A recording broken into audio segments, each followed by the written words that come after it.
dalam ibadah haji sesungguhnya ada kaitan pelajaran tentang persoalan hari kiamat ini. Contohnya apa? Contohnya adalah apa yang dikatakan oleh Rasulullah SAW, al-hajju arafah.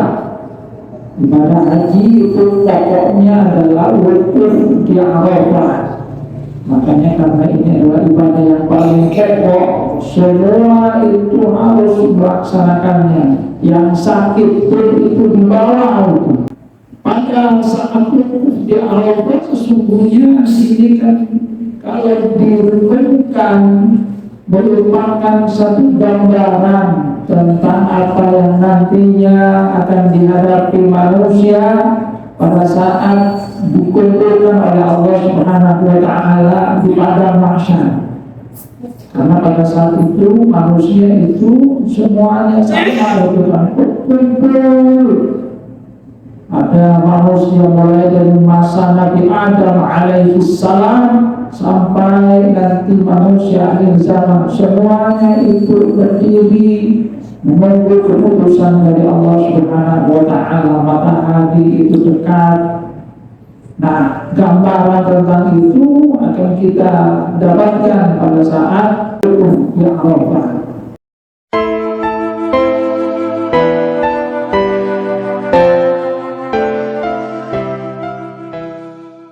Assalamualaikum warahmatullahi wabarakatuh. Waalaikumsalam warahmatullahi wabarakatuh.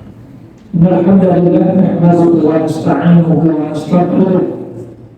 Wa na'udzu billahi min shururi anfusina wa min sayyi'ati a'malina. May yahdihillahu fala mudilla lahu wa may yudlil fala hadiya lahu. أشهد أن لا إله إلا الله وحده لا شريك له وأشهد أن محمدا عبده ورسوله لا نبي بعده.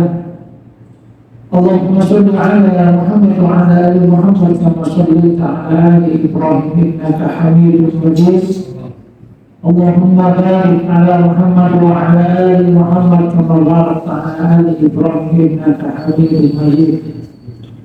اللهم لا علم إلا ما علمتنا وعلمنا علما يرفعنا وانفعنا بما علمتنا.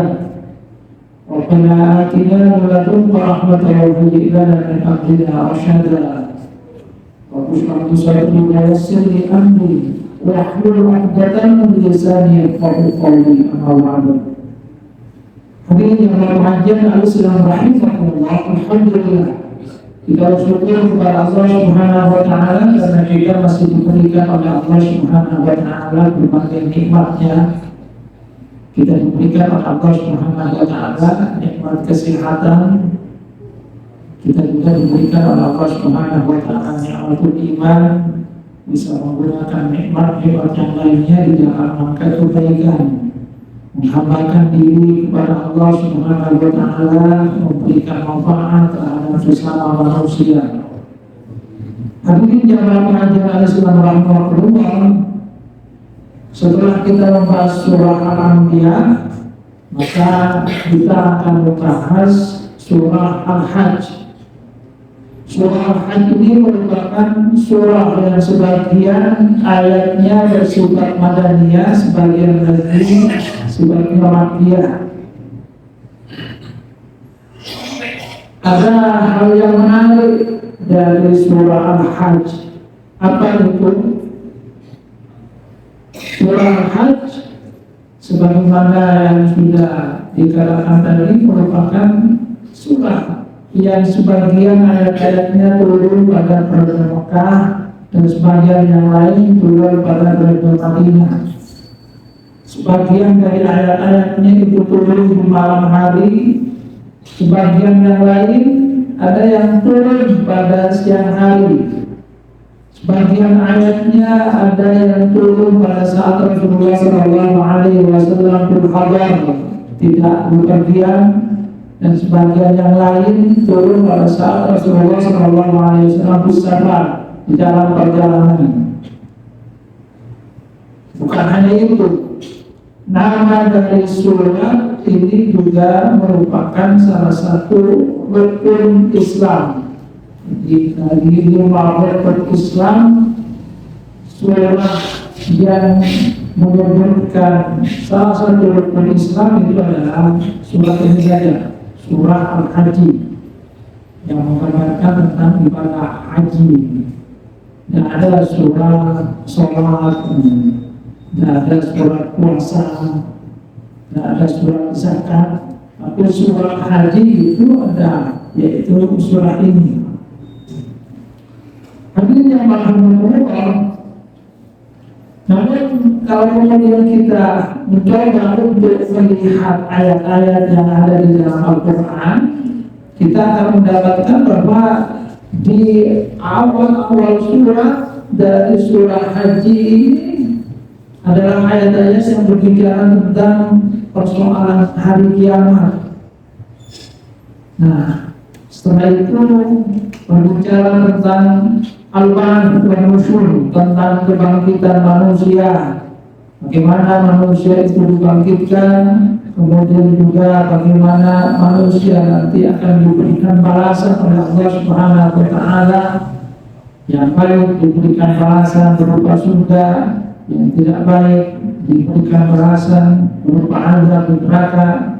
Selain itu berbicara tentang ibadah haji dengan berbagai hal yang ada di dalamnya, dan kemudian berbicara tentang persoalan jihad. Nah, apa hubungan antara ayat-ayat yang berbicara tentang hari kiamat, kemudian juga dengan ibadah haji itu dengan persoalan jihad? Kalau kata Syekh Abdul Khalid, surah ini sesungguhnya seakan-akan memberikan satu peringatan kepada setiap kita. Wahai orang-orang yang beriman, kalau kamu menunaikan ibadah haji, maka hendaklah kamu itu menunaikan dengan baik dan benar. Ambil hikmah dari apa yang ada di dalam ibadah haji. Tunaikan sebagaimana ibadah haji itu dilaksanakan oleh Rasulullah SAW. Bukan hanya persoalan lahir, akan tapi juga persoalan batin, mengambil makna dari manasik ibadah haji, dari perilaku peribadatan yang dilaksanakan oleh seorang yang menunaikan ibadah haji, baik itu qalwa, kemudian mabit di Mina, Musdalifah, melempar jumrah, kemudian sa'i, termasuk juga Arafah, wukuf di Arafah. Itu bukan hanya diharapkan ibadah yang sifatnya lahir, akan tapi bisa mengambil makna yang terkandung di dalamnya. Hadirin yang rahimahullah. Jadi di dalam ayat ini kita akan mendapatkan awal surat berbicara tentang persoalan hari kiamat. Bagaimana firman Allah Subhanahu wa Ta'ala, "A'udzubillahi minasyaitonir rajim. Ya ayuhan nasu taqu rabbakum inna zalzalatas sa'ati syai'un 'adzim." Wahai manusia, takutlah kamu kepada Tuhanmu. Sesungguhnya goncangan pada hari kiamat itu adalah suatu kejadian yang sangat besar. Jadi diawali dengan bagaimana manusia itu diingatkan tentang peristiwa besar yang nanti akan terjadi. Yang dengan itu kemudian manusia diharapkan mempersiapkan diri dengan sebaik-baiknya. Maka kemudian Allah Subhanahu wa Ta'ala mengingatkan kepada semua manusia, ya ayuhan nas, wahai manusia. Jadi yang disebut itu adalah semua manusia, karena memang nanti semua manusia yang akan merasakan tentang kiamat, yang nanti juga akan merasakan tentang kebangkitan, juga merasakan tentang bagaimana Allah Subhanahu wa Ta'ala mengumpulkan manusia di padang mahsyar, bagaimana manusia nanti itu akan diberikan balasan terhadap apa yang dia lakukan selama di dunia. Ittaqu rabbakum, hendaklah kamu itu takut kepada Tuhanmu, takut kepada Allah Subhanahu wa Ta'ala. Beda dengan takut kepada manusia. Kalau takut kepada manusia itu menjauh, tapi takut kepada Allah Subhanahu wa Ta'ala itu adalah dengan semakin mendekatkan diri kepada Allah Subhanahu wa Ta'ala. Nah, setelah itu Allah Subhanahu wa Ta'ala katakan, "Yauma tarawunaha tadhhalu kullu murdi'atin 'amma arda'at wa tad'u kullu dhati hamlin hamlaha wa tara an-nasa sukara wa ma hum bisukara walakinna 'adzaballahi syadid." Pada hari ketika kamu melihat orang-orang perempuan yang menyusui itu kemudian melalaikan bayi-bayi yang disusuinya, karena peristiwa yang sangat dahsyat itu membuat mereka tidak peduli lagi terhadap bayi yang disusuinya. Termasuk juga wakadang kuludati hamlin hamlaha, perempuan yang hamil itu mengalami keguguran. Kalau kata Al-Hasan Al-Basri itu langsung melahirkan walaupun belum masanya, karena begitu besar dahsyat peristiwa yang ada pada waktu itu, sehingga walaupun belum masanya melahirkan, begitu terkejutnya langsung bayinya itu lahir. Bagaimana sesukaro, dan kamu melihat manusia itu mabuk, walaupun disukaro, padahal sesungguhnya mereka itu tidak mabuk. Walakinna adzaballahi syadid, akan tetapi azab Allah itu sangat keras. Jadi manusia itu kebingungan karena melihat peristiwa yang sangat dahsyat. Nah, apa hubungan tentang persoalan hari kiamat, tentang apa yang terjadi pada manusia, termasuk nanti apa yang Allah Subhanahu wa Ta'ala lakukan dengan membangkitkan manusia? Maka sesungguhnya kita akan melihat bahwa di dalam ibadah haji itu, di antara manasiknya, ibadah-ibadah yang ada di dalamnya, sesungguhnya ada kaitan pelajaran tentang persoalan hari kiamat ini. Jadi ada pelajaran tentang hari kiamat. Contohnya apa? Contohnya adalah apa yang dikatakan oleh Rasulullah SAW, al-hajju Arafah. Ibadah haji itu pokoknya adalah wukuf di Arafah. Makanya karena ini adalah ibadah yang paling pokok, semua itu harus melaksanakannya. Yang sakit pun itu dibawa itu. Jadi yang sakit pun itu dibawa. Tidak boleh kemudian diwakilkan kepada orang lain, karena inilah inti dari ibadah haji.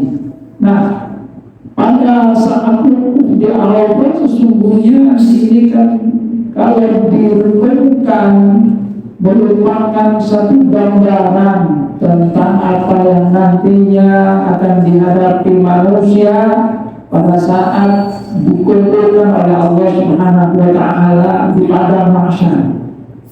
Karena pada saat itu manusia itu semuanya sama, bukan kumpul. Ada manusia mulai dari masa Nabi Adam alaihissalam sampai nanti manusia akhir zaman, semuanya itu berdiri menunggu keputusan dari Allah Subhanahu wa Ta'ala. Matahari itu dekat. Nah, gambaran tentang itu akan kita dapatkan pada saat orang-orang menunaikan ibadah haji, yaitu di Arafah. Semuanya itu berkumpul di Arafah. Mereka kemudian bermunajat kepada Allah Subhanahu wa Ta'ala, banyak berzikir, bertasbih, menyerahkan semua persoalan kepada Allah Subhanahu wa Ta'ala. Walaupun di situ ada panas, seperti mereka tetap kemudian merasakan tentang hal tersebut. Kalau sekarang malah agak enak gitu kan, sudah diberikan AC, sehingga tidak begitu terasa panasnya. Akan tetapi ini sesungguhnya menggambarkan tentang apa yang nantinya dihadapi oleh manusia, bahwa nanti manusia juga akan dikumpulkan seperti ini di satu padang mahsyar, di sini padang Arafah. Nanti semua manusia itu dikumpulkan.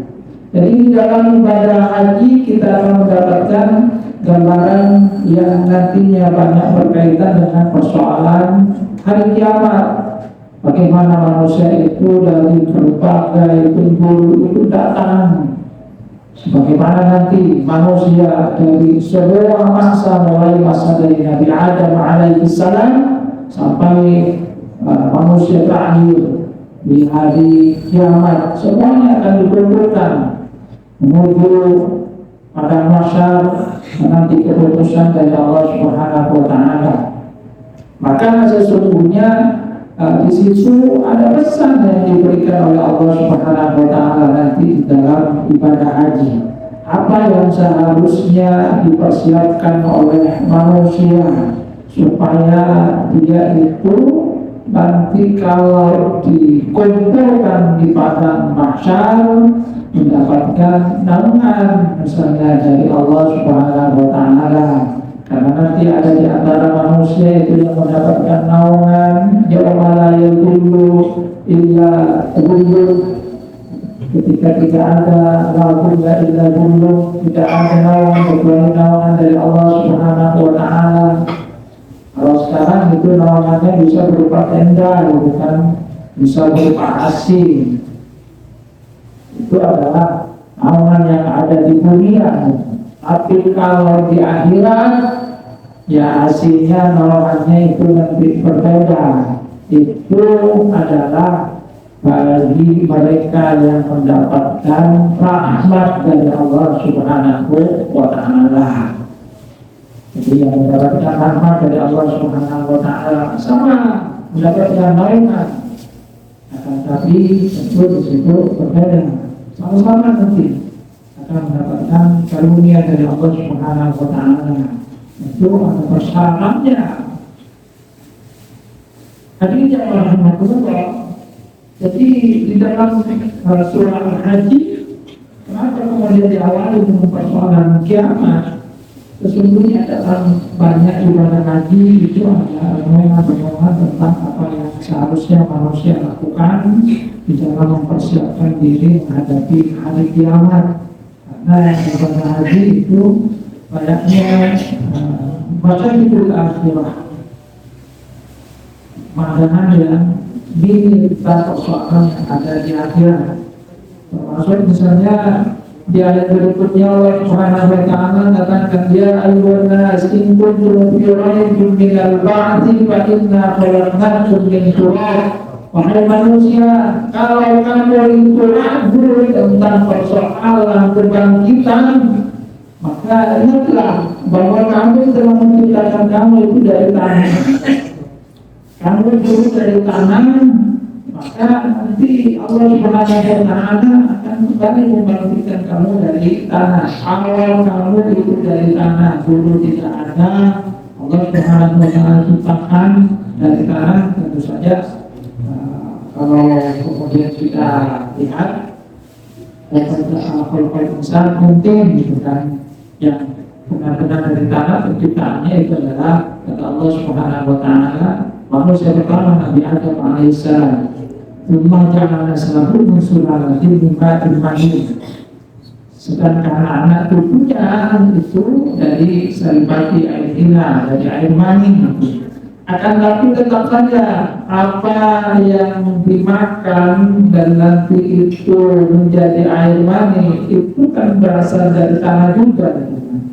Karena apa yang dimakan oleh manusia, buah-buahan misalnya, kemudian padi, jagung, itu kan tumbuh di atas tanah, menyerap unsur yang ada di dalam tanah, sehingga manusia sesungguhnya ya berasal dari tanah juga. Karena apa yang dimakan oleh manusia nanti itu yang menjadi air mani, yang disitulah yang menjadi cikal bakal kehidupan manusia bagi anak cucu Adam. Termasuk yang dimakan manusia berupa binatang ternak itu kan juga memakan unsur dari tanah. Sapi, kambing memakan rumput, itu juga mengambil unsur dari tanah. Sehingga sesungguhnya ketika manusia makan sapi, makan kambing, ya secara tidak langsung itu makan rumput juga.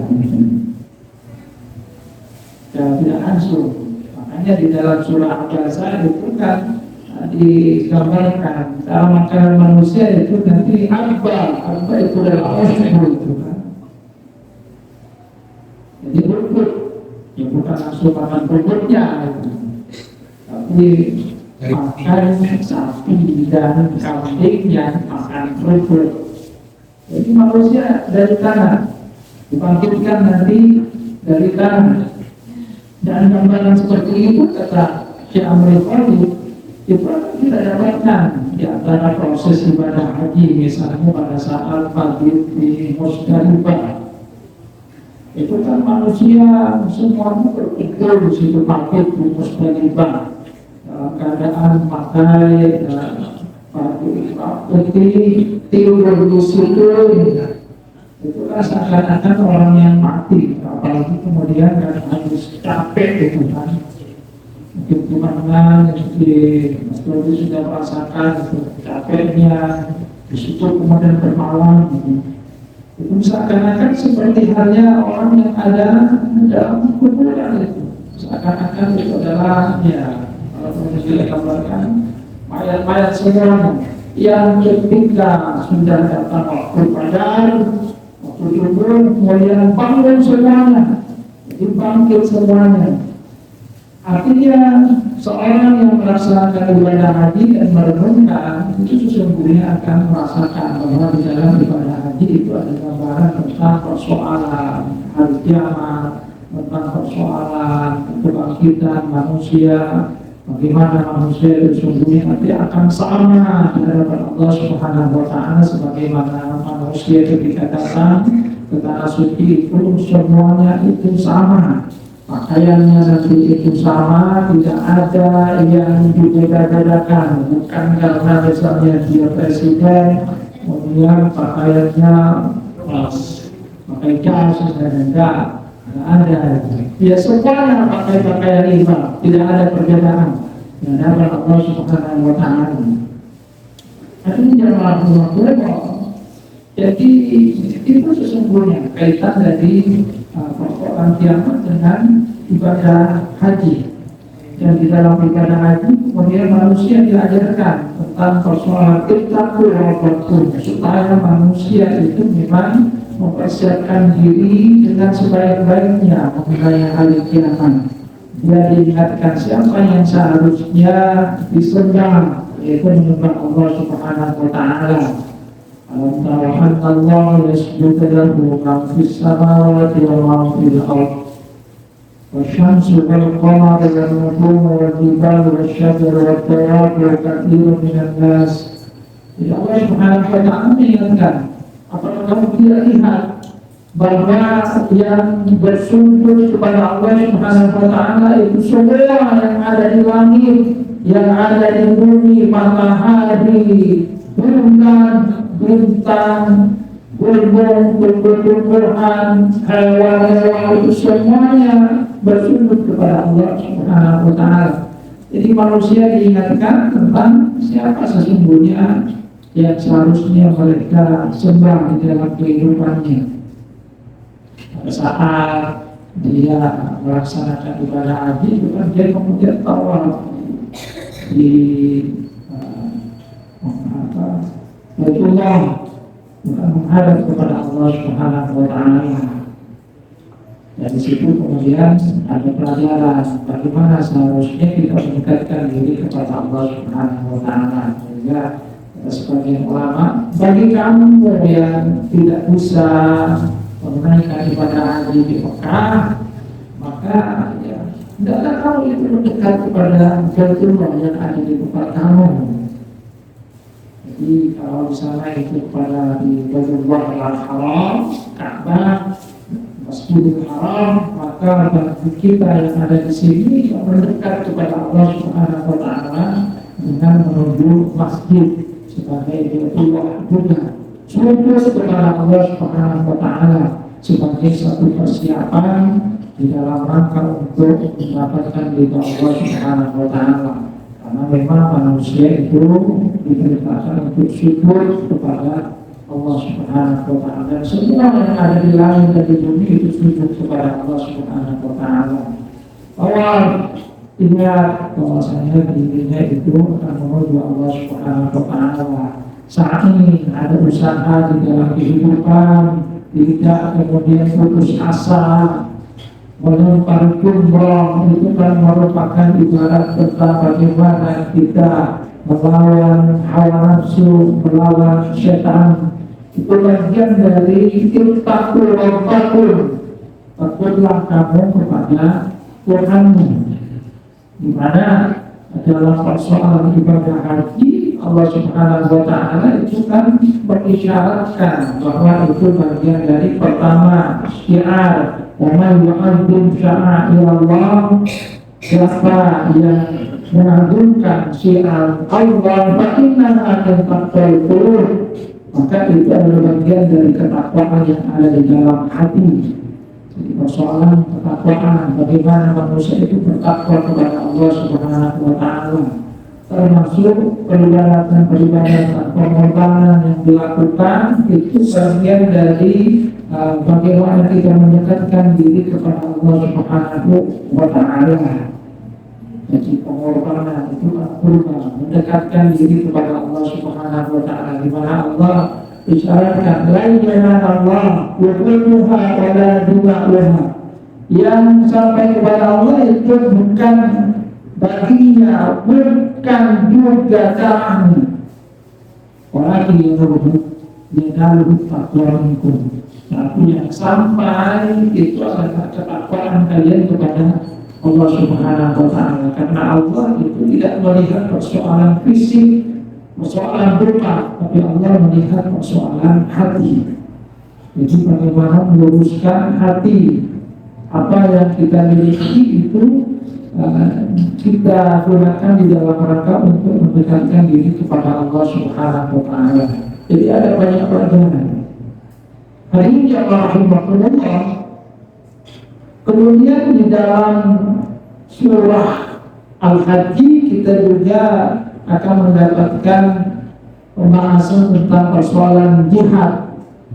Di persoalan jihad, apa hubungan dari ibadah haji dengan jihad dan juga dengan persoalan kiamat?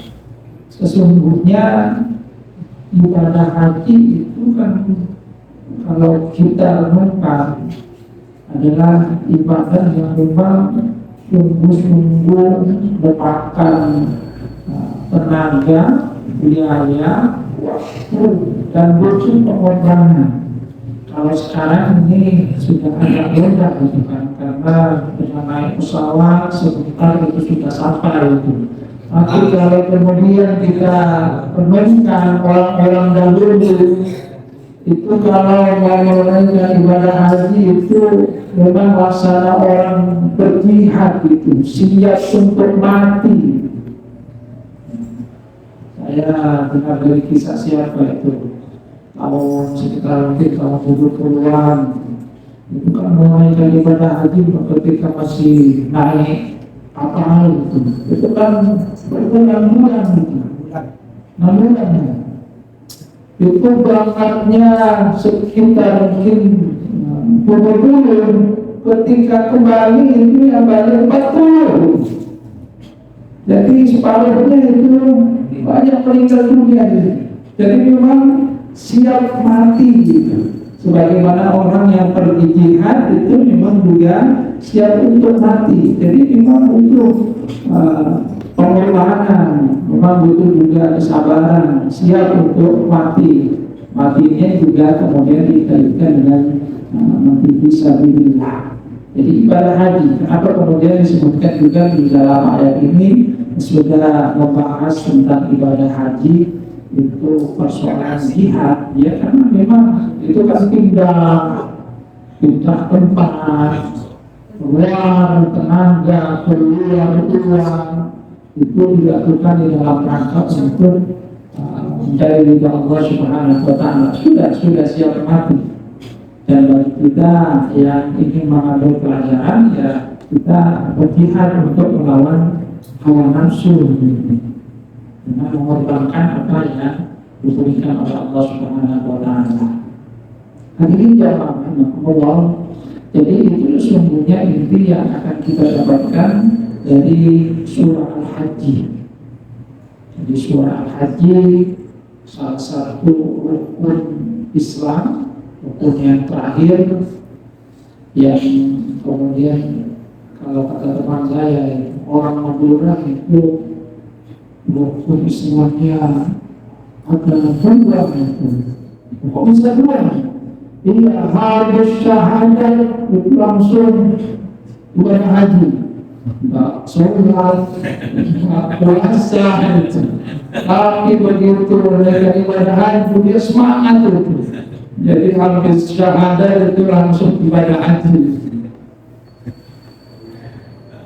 Padahal sesungguhnya di dalam ayat-ayat ini kita akan mendapatkan gambaran tentang syukur kepada Allah Subhanahu wa Ta'ala, bahwa itu adalah nanti buddha itu terakhir yang merupakan ibadah penyempurna. Ketika manusia itu melaksanakannya, maka juga terlihat sebagai sesuatu yang sempurna, dan di dalamnya memang Allah Subhanahu wa Ta'ala mengisyaratkan walillahi 'alan nasi hijjul bait man istata'a ilaihi sabila, diberikan kepada mereka yang punya kemampuan, ada istiqomah. Cuma kemudian sekali lagi di dalamnya ada isyarat tentang bagaimana sesungguhnya manusia itu mempersiapkan diri dengan sebaik-baiknya, karena memang ibadah haji itu ibadah yang mengeluarkan semuanya. Persoalan biaya dia keluarkan, persoalan tenaga lahir itu dia juga harus lakukan. Ibadah batin itu kan juga dia harus lakukan berupa kesabaran. Jangan berdebat, jangan ucapkan kata-kata kotor, cabul. Itu kan merupakan usaha batin gitu. Lahirnya ya jelas juga fisik gitu ya. Ibadah fisik, ibadah batin, ibadah ma'lumah. Artinya dalam ibadah haji sesungguhnya kita akan mendapatkan gambaran bahwa semua yang dikaruniakan oleh Allah Subhanahu wa Ta'ala hendaknya kita gunakan dengan sebaik-baiknya di dalam rangka untuk mencari ridha Allah Subhanahu wa Ta'ala, supaya dengan itu kita akan masuk ke dalam bagian dari mereka yang mendapatkan ridha dari Allah Subhanahu wa Ta'ala. Jadi kita pahami bahwa jadi itu. Dan terakhir yang menarik adalah bahwa ada dua surat yang di dalamnya ada perintah tentang syukur. Yang pertama, perintah pertama itu adalah di surah Al-Alaq. Allah la tuti wasbud waqtadid. Itu adalah surat yang di dalamnya pertama kali diperintahkan syukur. Dan di dalam surat ini kita akan mendapatkan bahwa perintah itu sifatnya lebih pribadi kepada Rasulullah SAW. Kemudian surat terakhir yang di dalamnya ada perintah syukur itu adalah surat Al-Haji. Ya ayyuhalladzina amanu ruk'u wasjudu wa'budu rabbakum waf'alul khaira la'allakum tuflihun. Wahai orang-orang yang beriman, hendaklah kamu bersyukur dan menyembah Tuhanmu serta melakukan kebaikan agar kamu itu beruntung mendapatkan kemenangan. Jadi awalnya pertama hanya Rasulullah SAW yang diperintahkan di ayat ini di surah Al-Hajj yang di dalamnya ada perintah sujud juga itu sudah dalam bentuk jamak. Artinya kata Syekh Al-Bukhari, sesungguhnya ini merupakan gambaran ketika manusia itu melaksanakan ibadah haji ataupun ibadah yang lainnya, itu hendaknya dia melakukan hal itu dan kemudian menularkannya kepada orang lain sehingga manfaat dari ajaran agama Islam itu bukan hanya dirasakan oleh dirinya, akan tapi juga dirasakan oleh orang lain. Kemudian rahmatullah, jadi itu surah Al-Hajj, satu surat yang menggambarkan tentang satu rukun Islam, surah yang menggambarkan bahwa di dalam ibadah haji sesungguhnya ada banyak pelajaran tentang persoalan yang nantinya akan dihadapi oleh manusia pada saat hari kiamat, pada saat dibangkitkan, dan bagaimana seharusnya manusia itu mempersiapkan diri dengan sebaik-baiknya menghadapi goncangan pada hari kiamat, kemeriahan pada hari kiamat, kemeriahan pada saat manusia nantinya dibangkitkan kepada Allah Subhanahu wa Ta'ala, dikumpulkan di padang mahsyar. Mudah-mudahan ada manfaatnya. Sampai sudah Isya kita cukupkan, kita habis dengan bahasa dengan Subhanallahumma wa bihamdika asyhadu an la ilaha illa anta astaghfiruka wa atubu ilaik. Assalamualaikum warahmatullahi wabarakatuh. Waalaikumsalam warahmatullahi wabarakatuh.